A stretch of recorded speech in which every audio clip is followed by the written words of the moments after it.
Olá a todas e a todos, está começando agora mais um Brasil de Fato Entrevista e hoje a nossa conversa é com o ministro das Relações Institucionais, Alexandre Padilha. Tudo bom, ministro? Como vai? Olá, Zé, é um prazer poder falar com o Brasil de Fato, poder conversar com vocês aqui, estamos à disposição. Alexandre Padilha se formou em medicina pela Unicamp. Filiado ao PT desde a fundação do partido, é deputado federal eleito por São Paulo e licenciado para o cargo de ministro das Relações Institucionais do governo Lula. Já havia exercido a mesma posição no final do segundo governo do presidente, entre setembro de 2009 e dezembro de 2010. Ainda atuou como ministro da Saúde no governo da presidenta Dilma Rousseff. Queria começar essa nossa conversa falando sobre a entrada do Centrão no governo. Ao menos duas pastas, além de alguns postos-chave, como a Caixa Econômica, por exemplo, entraram na cobiçada ânsia desses parlamentares. Já há uma data para a reforma ministerial, a informação que a gente tem é que ela aconteceria na volta do presidente Lula da reunião dos BRICS. Ó, Zé, primeiro é importante a gente lembrar que já tem alguns partidos de centro, né, do centro do espectro político, que já entraram no governo desde o começo, tem ministros, né, desde o começo, alguns no segundo turno já se posicionaram favoravelmente ao presidente Lula para derrotar o Bolsonaro, constituindo aquela frente ampla. E desde o dia 8 de janeiro, Zé, nós fomos ampliando essa frente no sentido de salvar a democracia.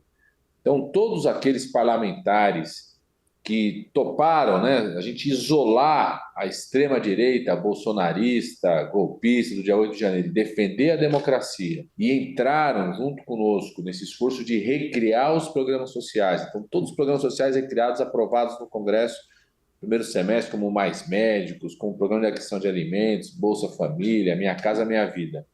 E as mudanças importantes na economia, para a gente criar um ambiente positivo na economia, como a reforma tributária, o marco fiscal, nós temos todo o interesse de atrair que esses parlamentares estejam no governo de alguma forma. Então, sinalizaram isso no final ali do primeiro semestre. Durante o mês de julho, as conversas acabaram acontecendo porque várias dessas lideranças não estavam aqui em Brasília. Mas agora retomamos as conversas, a expectativa é na volta do presidente Lula da África que a gente possa acelerar isso. Por que eu digo isso, né, Zé? Porque a gente, como diz o presidente Lula, a gente nem gosta muito de falar esse termo centrão, porque o centrão às vezes é uma união ocasional, momentânea, pode ser no Congresso, mas nós estamos falando de partidos políticos, alguns de centro-direita, que já mostraram as suas bancadas estarem favoráveis a essa agenda que combina três coisas, né? A defesa da democracia, a retomada do ambiente econômico para o crescimento e a recuperação dos programas sociais. Alguns deles, inclusive, já participaram dos governos do PT, tanto do governo Dilma quanto dos outros governos Lula. Mas alguns desses partidos que ingressaram logo ali na virada, né, quando o governo assume o mandato em janeiro, como União Brasil, por exemplo, ele não teve não reverteu em votos consistentes na Câmara, né? Ainda falta um pouco disso, talvez? Zé, acho que a gente precisa compreender também a realidade de cada partido no Brasil, né? Eu me lembro, por exemplo, no primeiro e segundo governo do presidente Lula, inclusive no segundo governo eu fui ministro da coordenação política, a gente tinha um partido muito importante, o MDB, por exemplo, que tinha a segunda maior bancada na Câmara e a maior bancada no Senado, a presença do Senado. E você tinha o MDB do Senado fazendo parte do governo, com ministros, desde o primeiro governo Lula, tudo. E uma parte do MDB da Câmara fazia parte, outra parte apoiava o Aécio, apoiava o Serra, os opositores, estiveram nas campanhas opositores, ou seja, tinha uma realidade mesmo, não impediu que a gente pudesse conviver com aqueles que queriam estar no governo. Então, tem uma fragmentação dos partidos, tem uma composição, por exemplo, União Brasil. A gente precisa compreender, União Brasil é fruto de uma junção de dois partidos, então você tem comportamentos diferentes, mas o que eu quero sempre saudar é que, por exemplo, quando nós precisamos do voto da bancada do União Brasil para aprovar a PEC da transição, no ano passado ainda, que garantiu recursos para recriar o Bolsa Família, para criar os programas sociais, para a gente fazer o PAC. Estava lá quase 60 votos. A reforma tributária, mais de 60 votos. A votação do marco fiscal. Teve algumas votações, inclusive, que a bancada do União Brasil foi a que deu mais número de deputados em números absolutos depois da do PT. A gente precisa compreender a realidade desses partidos e continuar nesse esforço. Para nós, o centro, Zé, é isolar o bolsonarismo radical. Para nós, o centro é isolar aqueles que defenderam os atos golpistas do dia 8 de janeiro. E abrir um diálogo com todos aqueles que rechaçaram os atos do dia 8 de janeiro, que o Brasil tem um conjunto de prioridades, como eu disse, que é retomar o ambiente econômico para poder crescer, né, recriar os programas sociais e salvar a democracia. Aqueles que querem estar junto conosco nesse tripé, nós queremos que estejam dentro do governo. A Câmara aprovou o arcabouço fiscal, né? Com votação favorável à proposta de parte expressiva dos deputados da oposição. Já é um aceno de uma base ampliada na Câmara?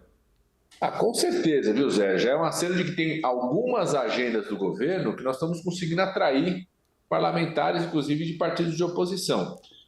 Nós tínhamos 5 prioridades no primeiro semestre e nós conseguimos ser vitoriosos nas 5 prioridades. Então, é um time, o governo, sociedade, Congresso, que está liderando esse campeonato de reconstrução do Brasil no primeiro turno. A gente tinha uma prioridade, que era aprovar temas, como eu falei, que recuperam o ambiente econômico do país. Então, o marco fiscal, a reforma tributária, o CARF, que combate a sonegação de impostos. Todos eles foram aprovados. Nós tínhamos a segunda prioridade, que era recriar os programas sociais. Então, recriamos o Minha Casa Minha Vida, Bolsa Família, Programa de Aquisição de Alimentos, Mais Médicos, tudo isso teve votação, escola integral, igualdade salarial das mulheres, era a nossa segunda grande prioridade. A terceira era mexer no orçamento, que foi herdado do governo Bolsonaro, para garantir já no primeiro semestre o pagamento do reajuste dos servidores federais, estão há 6 anos sem reajustes, mais recursos para a ciência e tecnologia, reajustar as bolsas da CAPES, do CNPq, estão há 5 anos sem reajustes. Tudo isso teve que remanejar o orçamento e votar e aprovar isso no Congresso Nacional. Conseguimos aprovar isso. A quarta prioridade era exatamente a gente poder coordenar e controlar as comissões de uma forma que você não afetasse a governabilidade. Então, por exemplo, nós conduzimos a CPMI, né, a CPMI dos atos terroristas do dia 8 de janeiro, provando por A mais B, né, que aquela tese terraplanista de que os responsáveis pelo golpe tinha sido o governo, o Congresso Nacional, ia cair por terra como caiu por terra. Nós conseguimos evitar questões importantes que queriam fazer na CPI do MST, né, de forma absurda que não fazer, foi evitado em mudanças importantes foram feitas. Então, era um conjunto de prioridades. E a quinta prioridade era reformular várias medidas provisórias do Bolsonaro. O Bolsonaro deixou 13 medidas provisórias que ele emitiu em dezembro, de um jeito que ela não gerasse um impacto negativo. Então, reformulamos todas elas. Então, a gente conseguiu alcançar essas 5 prioridades, contando sempre com votos de parlamentares de partidos que se consideram de oposição ou que não votaram no presidente Lula no segundo turno, mas que compreenderam a importância dessa agenda de prioridades. Por outro lado, ministro, apesar dessas vitórias importantes e que começaram, inclusive, até, como o senhor falou, antes mesmo do governo assumir, né? Tem outras matérias que enfrentam um caminho mais complicado e que entraram, por exemplo, nessa conta do arcabouço fiscal. A taxação dos fundos exclusivos e das empresas offshore, por exemplo, elas devem enfrentar mais dificuldade na Câmara, né? Zé, eu acho que esse é um debate que a gente vai precisar fazer, né? Inclusive, ontem nós tivemos que construir um acordo, porque a taxação dos fundos offshore estava dentro da tramitação de medida provisória e os líderes falaram assim, a gente gostaria que isso fosse tratado de forma separada para a gente poder se dedicar a esse debate. Então, fizemos um acordo para aprovar a MP do salário mínimo, que dá novo salário mínimo, que aprova uma nova política permanente de valorização do salário mínimo e a isenção do imposto de renda para a classe média, né? Reduzir a cobrança de imposto de renda para a classe média brasileira, e vamos ter que discutir esse tema da taxação do offshore num projeto de lei separado, na medida provisória também que vai garantir esses recursos, mas eu acho que nós vamos vencer esse debate. O ministro Fernando Haddad tem feito esse debate, eu ouvi dos líderes, e não é que eles são a favor, né, ou que sejam contra a taxação dos fundos offshore, mas querem debater de forma concentrada isso. Eu acho que também a gente podendo esclarecer a sociedade, mostrando que são pouquíssimas famílias, né, são multimilionários, muito poucos. Então, fazer essa taxação para esses muito poucos, para que a gente possa garantir um imposto de renda mais barato para a classe média, menor, né?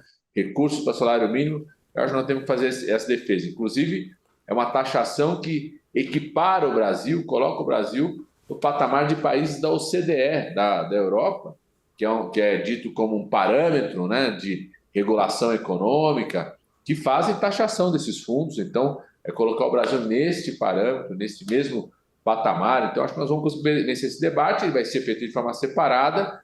Certamente a gente vai encontrar pontualmente alguns defensores de determinados interesses econômicos, mas acho que nós vamos conseguir vencer esse debate. Não senti dos líderes um rechaço à proposta. O que eu vi dos líderes, a própria fala do presidente da Câmara, foi mais querer fazer esse debate em separado do conjunto do debate do salário mínimo do imposto de renda. Certo, importante. Inclusive sobre o presidente da Câmara, o Arthur Lira, a relação dele com o governo é de um eterno vai e volta, né? Tem momentos de bonança, outros mais turbulentos, normal, uma relação é assim mesmo. E em um desses últimos episódios, uma fala do ministro Fernando Haddad parece ter deixado o presidente da Câmara meio descontente. Como é que é a relação com o Arthur Lira? É possível se aproximar do PP? Zé, primeiro, a gente sempre tem que ver, e o presidente Lula faz questão disso, de tratar o presidente da Câmara e o presidente do Senado como presidentes de um outro poder. Então, respeitar institucionalmente. Aquela época que existia aqui dentro do Palácio do Planalto, uma verdadeira máquina de produção de conflitos, feita aqui no terceiro andar, no gabinete do presidente da República, nós superamos, acabamos, desligamos a máquina, deixamos ela desativada, não funciona mais, né? Estabelecemos uma relação de respeito, de diálogo, que às vezes tem interesses diferentes. O presidente Lula sempre fala, é mais o executivo que precisa do Congresso do que o Congresso que precisa do executivo, né? E qualquer tentativa de conflito do lado de lá vai receber do lado de cá o tempo todo respeito, diálogo, né? Nós não vamos entrar em qualquer conflito como fazia o ex-presidente. Acho que esse episódio da fala do ministro Fernando Haddad está superado, tanto que nós conseguimos votar uma coisa muito importante, liderado pelo ministro Fernando Haddad, que é o debate do marco fiscal. É uma regra para o país, ela garante uma regra clara ao longo dos próximos anos, né, para os próximos anos, nítida para os próximos anos, uma regra que pode atrair investimentos para o país, que sinaliza que o Brasil vai investir em saúde, habitação, educação, infraestrutura da qualidade do serviço, ciência e tecnologia, mas mantendo responsabilidade fiscal, garantindo recursos para as próximas gerações. O ex-presidente Bolsonaro foi intimado a depor no caso das joias, assim como a ex-primeira-dama, o ajudante de ordens, né, então ajudante de ordens Mauro Cid e o seu pai, além dos advogados do Bolsonaro. O senhor acredita que o cerco tem se fechado contra o ex-presidente? Zé, a cada enxadada é uma minhoca nova nessa turma de saqueadores do patrimônio público. Para mim, fica cada vez mais claro, evidente, né, de que o governo Bolsonaro montou aqui na presidência da República uma verdadeira quadrilha de saqueadores do patrimônio público, seja o saque de joias, seja o saque de recursos, o saque de empresas públicas que o Brasil tinha, o saque que fizeram, por exemplo, nas refinarias da Petrobras, de vender o patrimônio público a preço de banana, destruição de políticas públicas que fizeram. Então, para mim, está cada vez mais nítido isso. E não só eles, mas todos aqueles que financiaram, planejaram e executaram os atos terroristas do dia 8 de janeiro têm que ser investigados, devidamente punidos. Eu acho que isso vai acontecer no Brasil, porque a Polícia Federal voltou a funcionar de forma institucional e autônoma e construímos um ambiente no Congresso Nacional de apoio a essas investigações, a essas apurações, às punições e à defesa da democracia. Como uma eventual prisão do ex-presidente Bolsonaro pode reverberar no Congresso? Pode ser um arrefecimento, por exemplo, da pauta de extrema-direita na Câmara e também no Senado? Zé, eu fui deputado de oposição, né, 4 anos no governo Bolsonaro, então senti o que era o clima naquele Congresso do avanço da pauta de extrema-direita, da postura de alguns temas. Sou deputado reeleito, estou licenciado, mas estou vivendo ali o dia a dia do Congresso por conta de estar aqui na coordenação política. Eu não tenho dúvida nenhuma de que uma parte daqueles que apoiaram o Bolsonaro e a sua pauta de extrema-direita já se arrependeram e se desgarraram dela. Isso a gente vê na sociedade, nas pesquisas de opinião, e a gente também vê no Congresso Nacional. Até que um conjunto de pautas que eram impulsionadas pelo Bolsonaro não progrediram nesse primeiro semestre. Por exemplo, o debate do desarmamento. Nós fizemos o decreto, impusemos esse debate, sustentamos o decreto que tinha do presidente Lula, foi reformulado o decreto agora, e aquela pauta que tinha de avanço de liberação de armas, mudança de regras, impulsionada pelo governo Bolsonaro, parou de crescer no Congresso Nacional. Lógico que tem defensores ainda, tem gente que se elege só com esse discurso, mas não conseguiram avançar mais nisso. Pelo contrário, o que avançou no primeiro semestre do Congresso Nacional, principalmente, foi a nossa agenda que combina retomada do crescimento econômico, recriação dos programas sociais e a defesa da democracia. Então, eu acho que nós temos tudo para isolarmos cada vez mais essa extrema-direita radical bolsonarista. E é muito importante fazer isso. A gente vê pelos exemplos internacionais, o que acontece na política dos Estados Unidos, o que está acontecendo na Argentina, o que aconteceu nas eleições espanholas. Né? É muito importante construir uma frente política ampla que isole de vez a extrema-direita, o bolsonarismo, os golpistas do dia 8 de janeiro, para a gente, a partir de um novo ambiente político, poder rediscutir um agente de desenvolvimento econômico, social e sustentável para o Brasil. E no centro desse arrefecimento da extrema-direita está o Supremo Tribunal Federal, principalmente a figura do ministro Alexandre de Moraes. Que papel tem o ministro nesse momento na República? O STF, inclusive, foi importante durante os últimos 4 anos para garantir que algumas coisas não saíssem tanto do prumo, né? Zé, o STF, a Suprema Corte, foi decisiva no enfrentamento da pandemia, foi decisiva, né, como você falou, em impedir o avanço de uma destruição institucional que era impulsionada por Bolsonaro e pelo bolsonarismo, e foi decisiva durante as eleições. A justiça eleitoral teve um peso marcante durante as eleições. Cada vez mais, as apurações que são feitas, seja pela CPMI do golpe, seja pela Polícia Federal, pelo próprio Judiciário, vão trazendo evidências de que tinha uma organização criminosa contra a democracia dentro do Palácio do Planalto, uma orcrim antidemocrática, que o tempo todo tentou impedir as eleições, fraudar as eleições, não permitir que as pessoas chegassem nas eleições, impedir o transporte, e o TSE tem um papel muito decisivo nisso. Eu acho que agora nós estamos reabilitando essa relação institucional, tanto com o Congresso Nacional, com os governadores e prefeitos e com o Judiciário. Inclusive, recentemente eu vi uma pesquisa que até melhorou a avaliação da população sobre o Judiciário brasileiro.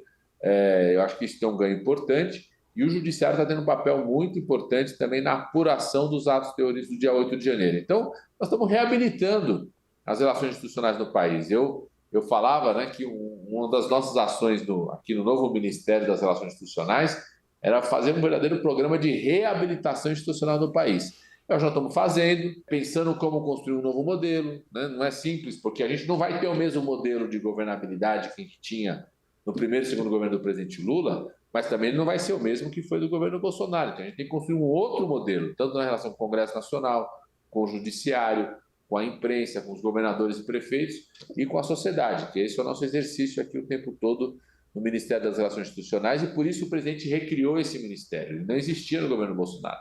Recriou com esse tripé de relação, né? Governadores e prefeitos, Congresso Nacional e a sociedade através do Conselhão. Mas, por outro lado, não há demasiado poder na mão do STF ou que transparece nesse momento? Isso é perigoso de uma maneira institucional? Eu não acho que tem demasiado poder. Tem o poder da Suprema Corte, constituído por ele, que teve um papel e um protagonismo importante, decisivo durante as eleições e decisivo em impedir e apurar e punir aqueles que tentaram os atos golpistas. Eu acho que na medida que a gente vai reabilitando as relações institucionais do país, criando harmonia entre os poderes, esse protagonismo vai perdendo papel, espaço, né?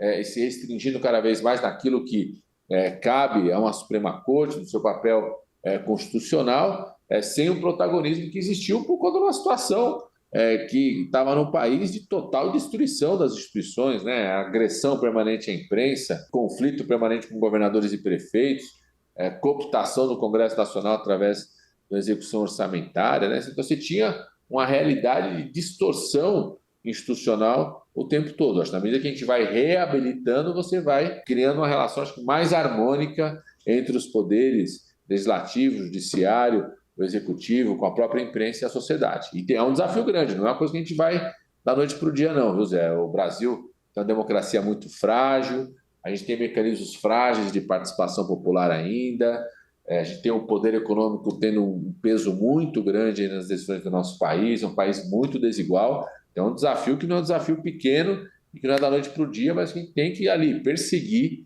fortalecer a democracia. Nós constituímos aqui no Conselhão, no Conselho de Desenvolvimento Econômico e Social, uma Câmara de discussão, uma comissão temática de discussão específica sobre democracia e fortalecimento institucional, com o ministro Flávio Dino, o ministro Silvio Almeida, ministro Pimenta, representantes da sociedade, muita gente do mundo jurídico. Foi um debate muito intenso, interessante. Eu acho que pode surgir propostas ali de fortalecimento da democracia e fortalecimento institucional do país. A reformulação desses conselhos é muito importante.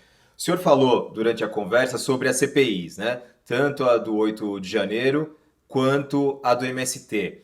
Eu queria entrar nesse tema agora com o senhor. A do MST provavelmente chega ao fim sem grandes efeitos após a cariação com o João Pedro Stedley, né? E já a do 8 de janeiro teve uma reviravolta muito grande após o depoimento do Walter Delgatti, o hacker da Vaza Jato.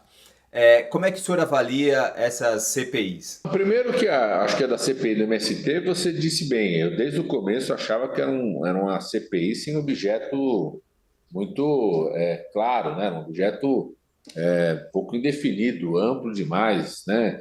E de fato as tentativas todas que iriam fazer em relação à CPMI, de tentar criminalizar um movimento como o Movimento Sem Terra, eu acho que vão caindo por água abaixo, né? Eu acho que a participação do João Pedro Stedley foi muito esclarecedora para vários dos parlamentares que estavam ali e para a própria sociedade, né? Então, eu acho que a tentativa que existiu por parte de uma certa bancada de criar ali, né, um grande constrangimento e criminalização de um movimento importante que tem no nosso país, da luta pela reforma agrária, debate da alimentação saudável, da agricultura familiar, e eu acho que realmente ruiu por terra. A CPMI dos atos terroristas, desde o começo eu dizia, ia ser a pá de cal na teoria terraplanista. Eu acho que ela traz evidências ainda maiores, foi muito forte o depoimento do chamado hacker aí do Delgatti, ele trouxe, né, informações muito graves de envolvimento direto do Bolsonaro, envolvimento de uma deputada financiando, contratando alguém para fraudar as eleições. Isso é gravíssimo, né? Imagina, uma deputada, o seu chefe de gabinete, estrutura do gabinete contratando uma pessoa para fraudar as eleições, né? Tumultuar o processo eleitoral. Isso é gravíssimo, né? O fato de ter ido ao Ministério da Defesa, o próprio Ministério da Defesa do Bolsonaro reconhecendo a passagem dele por lá. Então, a gente tem informações gravíssimas, além dos outros depoimentos, que mais uma vez trazem à tona aqueles que planejaram e executaram a teoria que tentou inviabilizar a democracia no nosso país. O senhor temeu no 8 de janeiro que aquele golpe fosse de fato constituído? Eu vou te falar uma coisa, Zé. Eu estava aqui, né, na linha de frente, estava ali no gabinete do Ministério da Justiça, junto com o ministro Flávio Dino. Então, a gente fez toda a operação, discutia a intervenção do governo do Estado, né, do GDF aqui em Brasília. Eu estava muito confiante, primeiro, da experiência e da credibilidade internacional do presidente Lula. Muito confiante mesmo. Segundo, quando a gente toma a decisão de fazer intervenção na segurança pública do GDF e a gente começa a tomar o controle, recuperar, né, o prédio do Congresso Nacional, o Palácio do Planalto, o Judiciário e prender aqueles que estavam praticando os atos terroristas, eu tive ainda mais confiança. A minha grande preocupação era a gente não ter nenhuma vítima fatal. Todo aquele exercício, tanto da desobstrução, quanto também do quartel aqui do QG do Exército, que foi ocupado. Como a gente fazer essa desobstrução, prender os responsáveis de uma forma que não tivesse nenhuma vítima fatal. Essa é a minha grande preocupação. Eu acho que se tivesse alguma vítima fatal, além de ser muito grave para aquela pessoa, né, além de machucar alguém, afetar uma família, afetar pessoas, poderia surgir aí verdadeiros mártires que poderia ter uma consequência diferente do dia 8 de janeiro. Então, a nossa grande preocupação era essa, né? Salvar a democracia, punir os responsáveis e fazer tudo isso sem vítimas fatais. A invasão do Capitólio nos Estados Unidos, por exemplo, teve 6 óbitos. O senhor falou sobre os militares, enfim, o pessoal que estava ali na frente do QG, né, do Exército, abrigado na frente do QG do Exército. A relação com os militares ela segue estremecida, né? A recente prisão da cúpula da PM do Distrito Federal por conta de omissões no 8 de janeiro, o encurralamento do Mauro Cid e outros envolvidos com a tentativa do golpe também colocou as forças na defensiva. Há espaço para diálogo ou é necessário apertar o seco e retomar o controle civil sobre as forças? Zé, primeiro, foi muito importante o posicionamento das Forças Armadas quando vieram as evidências, né, de irregularidades, de crimes praticados pelo CID, aquela coisa da venda das joias, tudo, quando se posicionaram firmemente no sentido, tem que punir qualquer responsável, nós não vamos pactuar com quem cometeu crimes. Isso foi importante, foi um posicionamento importante e acredito que é fundamental que continue as apurações, essa postura tanto das Forças Armadas quanto da Polícia Federal, da Suprema Corte, do Judiciário. Nós não vamos titubear em investigar, apurar, punir quem for os responsáveis pelos golpes. Tem que ser pedagógico para o Brasil como um todo, para a sociedade, para as instituições envolvidas nisso, para a política. Nós não podemos titubear em fazer a investigação, apurar e punir de quem tivermos provas de que participou do golpe do dia 8 de janeiro. Agora, você tem não só as Forças Armadas, um conjunto das instituições, a imprensa em geral, né? Até na medicina, eu sou médico, né? Instituições da área médica, instituições do executivo, civis e militares, Congresso Nacional, Judiciário. Infelizmente, todas as instituições no Brasil foram contaminadas pelos 4 anos de ódio semeado contra a democracia pelo governo anterior. Infelizmente, você tem em todas as instituições indivíduos, às vezes dirigentes, que foram contaminados por isso. Nós estamos fazendo esse processo de reabilitação. É fundamental nesse processo de reabilitação, primeiro, não generalizar a postura individual, mesmo de dirigentes, como se fosse uma coisa da instituição como um todo, e punir de forma veemente todos aqueles que tiver comprovação de terem participado, executado, planejado ou financiado os atos terroristas do dia 8 de janeiro. Acho que a melhor coisa que vai acontecer para as Forças Armadas brasileiras é ela ter uma postura firme, né, de contribuir com a apuração, com a investigação e com a punição daqueles militares individualmente que eventualmente participaram dos atos terroristas do dia 8 de janeiro. Ministro, muito obrigado por essa conversa, viu? Eu que agradeço, Zé. Para mim foi uma honra estar com vocês aqui do Brasil de Fato. Vamos fazer uma parte 2, porque tem muita pergunta que ficou de fora, infelizmente. Vamos sim. E a você que nos acompanhou até aqui, muito obrigado. Na próxima semana voltamos com mais uma entrevista. Tchau, tchau.